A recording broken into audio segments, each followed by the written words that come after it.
Kembali di Kompas Siang, Saudara, sejumlah skandal tengah menerjang ajang kontes kecantikan Miss Universe Indonesia edisi perdana yang baru saja selesai digelar 3 Agustus lalu. Buntut dugaan pelecehan yang dialami para finalis dan CEO serta sejumlah direktur organisasi ini mengundurkan diri. Baru pertama digelar, ajang kontes kecantikan Miss Universe Indonesia diterpa skandal. Didampingi kuasa hukum dan sejumlah direktur provinsi, sejumlah finalis melaporkan kasus dugaan pelecehan seksual di dalam rangkaian kegiatan ajang Miss Universe 2023 ke Polda Metro Jaya. Mereka melaporkan organisasi penyelenggara Miss Universe Indonesia, PT Capella Swastika.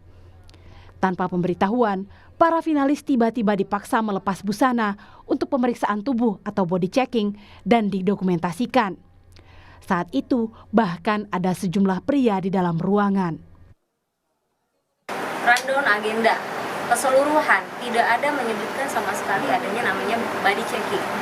Sehingga tentu saja teman-teman kontestan ini cukup terkejut karena sebenarnya agenda mereka hari itu adalah fitting.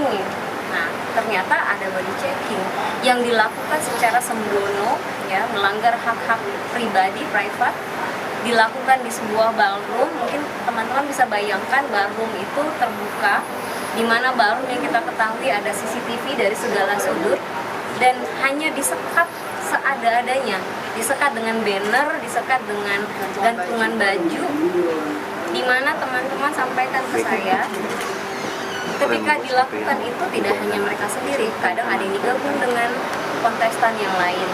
Kadang pada waktu mereka dilakukan pemeriksaan, lalu-lalang orang di luar masih kelihatan. Orang di dalam juga bisa keluar masuk. Kami sengaja mengaburkan identitas finalis Miss Universe Indonesia yang melapor demi kepentingan penyelidikan. Peristiwa dugaan kekerasan seksual itu terjadi di salah satu hotel di Jakarta pada 1 Agustus 2023 lalu saat mereka seharusnya menjalani pengepasan busana malam 2 hari jelang malam grand final di Bali. 3 direktur provinsi yang menggelar seleksi tingkat provinsi dari Bali, Jawa Barat, dan Jawa Timur juga geram karena aktivitas yang tidak menghormati privasi ini tak tercantum dalam rundown.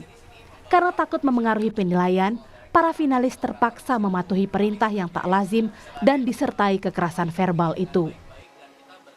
Saya hanya disuruh fitting untuk evening gown saja. Nah, saat saya masuk, tiba-tiba saya disuruh untuk membuka semua underwear saya kecuali underwear bagian bawah saya. Dan di sana saya langsung menutup bagian buah dada saya. Lalu saya dibentak dan dimarahi kalau saya tuh sangat tidak bangga dengan tubuh saya sendiri.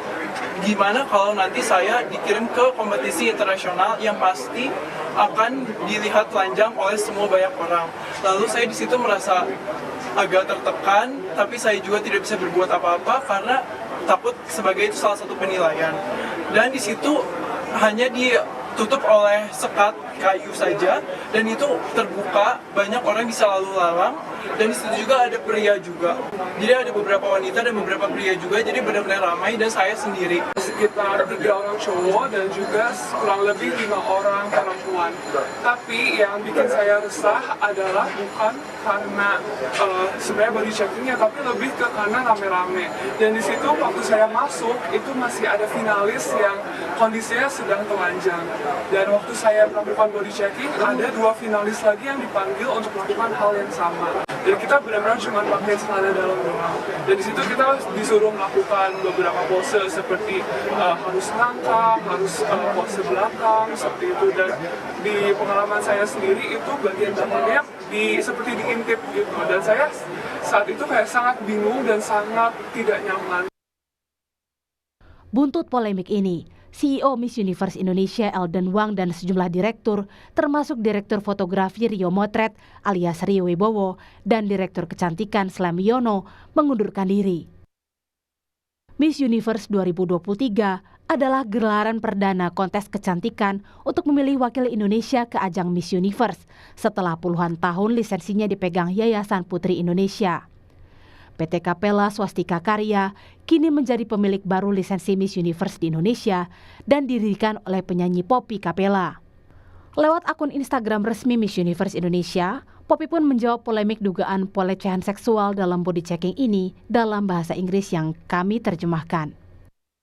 Saya ingin mengucapkan terima kasih yang tulus kepada semua orang yang telah meluangkan waktu sejenak untuk berbagi pandangan, perasaan, dan perspektif kami. Setiap umpan balik, setiap komentar menjadi energi yang memperkuat tekad kami untuk mendorong organisasi Miss Universe Indonesia ke tingkat yang lebih tinggi. Tulis Poppy Capella, Direktur Nasional dan pemilik organisasi Miss Universe Indonesia. Menggandeng Kementerian Pemberdayaan Perempuan dan Perlindungan Anak, Kementerian Pariwisata dan Ekonomi Kreatif ikut menerjunkan tim untuk mengonfirmasi fakta dugaan pelecehan seksual yang dituduhkan. Bakal ada tindakan tegas jika ada norma budaya dan hukum yang dilanggar dalam rangkaian penilaian kontes kecantikan. Jika ada tindakan yang di luar adat dan budaya kita maupun apalagi kalau melanggar hukum pasti akan ditindak secara tegas. Selain itu, ajang ini juga menuai sejumlah kritik. Ada perubahan mendadak soal aturan tinggi badan minimum setelah pemenang terpilih yang dinilai janggal oleh banyak pihak. Tim Liputan, Kompas TV.